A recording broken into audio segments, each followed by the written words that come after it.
వచ్చేసి ప్రధానంగా రెక్కాడితే కానీ ఒక్కడనే చిన్న చిన్న పరిశ్రమలు పనిచేసుకునే వాళ్ళమే ఎక్కువ మంది.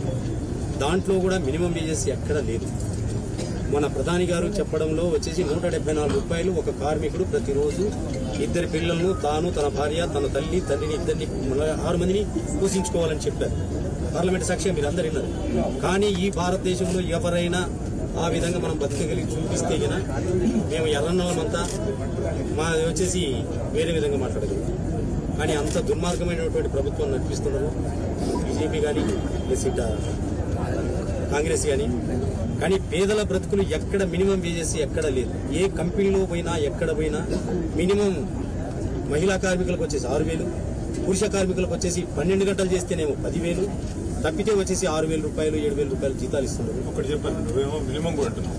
ఆ మినిమం కూడా దొరకదు ఇక్కడ, మరి అందుకోవచ్చు. నేనేమంటున్నా అంటే అసలు మొత్తమే కార్మికులు లేకుండా పోతుంది. సో నేను నా రిక్వెస్ట్ మీ పెద్దవాళ్ళతో కూడా మీరు మాట్లాడండి, మీరు మీ పార్టీలో కూడా మాట్లాడండి, వాళ్ళకు కూడా చెప్పండి. మేము కూడా రౌండ్ టేబుల్ పెట్టి వాళ్ళకు కూడా ఆహ్వానిస్తాం.